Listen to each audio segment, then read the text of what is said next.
Около 15 тысяч человек составил общий миграционный прирост в Башкортостане в 2021 году. За аналогичный период 2020 года наблюдалась миграционная убыль – почти минус 5 тысяч человек. С середины прошлого года впервые за 8 лет отмечается положительная динамика миграционного прироста населения. Обсудим подробно эту тему прямо сейчас в программе «Интервью» в эфире главного телеканала Республики. Сегодня с нами Азамат Барлыбаев, старший научный сотрудник Центра изучения гражданских инициатив Института стратегических исследований Республики Башкортостан, кандидат экономических наук. Азамат Идигамович, здравствуйте. Здравствуйте.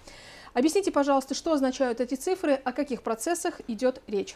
2021 год характеризовался оживлением экономики. После снятия постковидных ограничений у нас во всех секторах наблюдалось оживление и возникла потребность в новых рабочих ресурсах. И вот этот показатель означает превышение доли въезжающего населения в республику над выезжающим. То есть это положительный сальдо демографического баланса. Вот. Это указано на то, что у нас получается, начали функционировать предприятия, соответственно, возрос спрос на рабочую силу.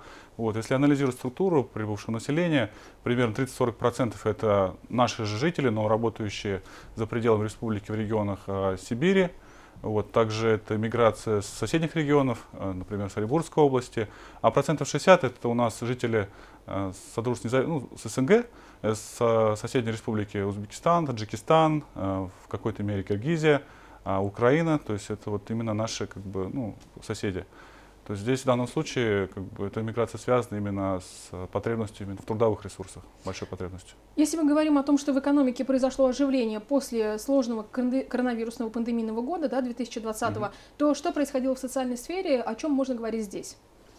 Здесь нужно сказать, что нет, основной упор сделан был в этот период на создание условий, экономических условий, то есть республика создала инфраструктуру для последующего восстановления позиций, то есть создавались особые экономические зоны, территории опережающей социально-экономического развития, велась работа с инвесторами, то есть эти проекты реализовывались, и в 2021-2022 году они начали активно запускаться, и в это время им понадобилось такое количество новой рабочей силы.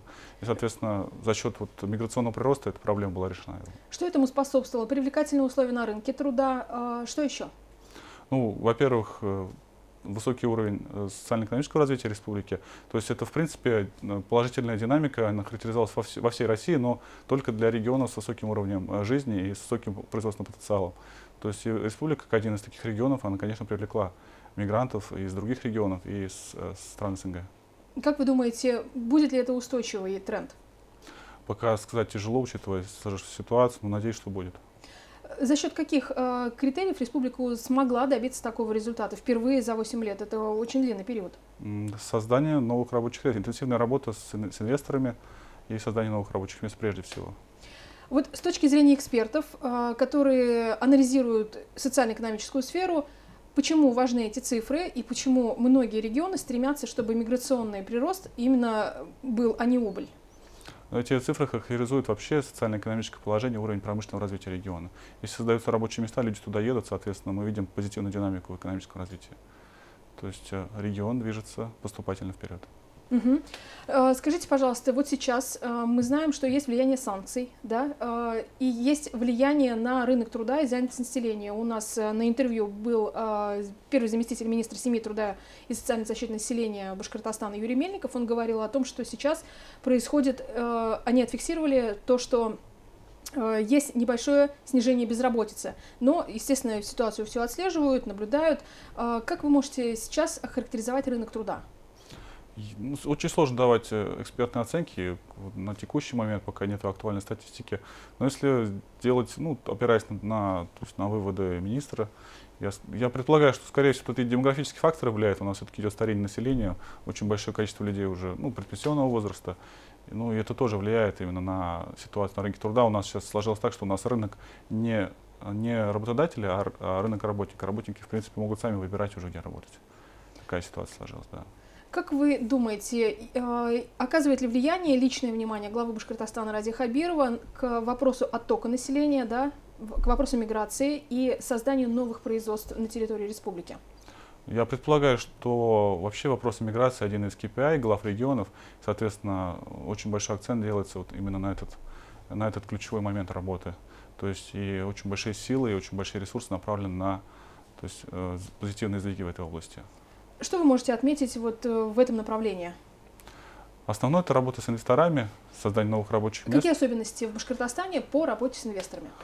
У нас работает корпорация развития, работает фонд развития промышленности. То есть, в принципе, инфраструктура создана и успешно функционирует. Созданы территориальные вот эти зоны экономического благоприятствования, Алга, ТАСЭРа в 5-6 городах. То есть, в принципе, и, соответственно, министерства все они как бы заточены на работу с инвесторами, на успешную работу с инвесторами. При такой большой конкуренции с другими российскими регионами, да, Башкортостан, в чем его отличие? Башкортостан обладает большой диверсификацией экономики, то есть у нас очень много секторов. Если, допустим, брать соседнюю Челябинскую область, это такой более металлургический регион, Оренбургская область более сельскохозяйственный регион. У нас, в принципе, возможностей больше, и спектр отраслей намного больше, соответственно. И наличие, также большое значение имеет наличие трудовых ресурсов и специалистов в этих областях. Вот, то есть у нас более широкие возможности в данном плане. В чем выгода для инвесторов в конечном итоге это? В текущей ситуации у нас, учитывая нынешний курс нашей валюты, очень выгодно размещать производство в регионе, вообще в целом в России, в нашем регионе. Объясните подробнее, пожалуйста. Наша продукция становится более конкурентоспособной вследствие снижения курса валюты, то есть надо меньше затрат на заработные платы, то есть вообще на производство продукции. Вот, а еще вкупе с налоговыми льготами, созданными в особых экономических зонах и в ТАСЭРах, это, рентабельность производства будет намного выше. Особая экономическая зона Алга, мы знаем, что она в прошлом году была признана лучшей, да, по стабильности, по развитию. По динамике развития. О чем это говорит? О том, что в ближайшее время уже запущено, по моим сведениям, уже 3 предприятия уже функционируют. Это в швейной отрасли, производство диодных светильников, по-моему, запущено производство. В ближайшее время еще несколько производств планируется запустить. Я думаю, что будет создано довольно большое количество новых рабочих мест. И вот эти зоны, они на текущий момент являются драйверами экономического роста региона. То есть именно от них зависит наша динамика.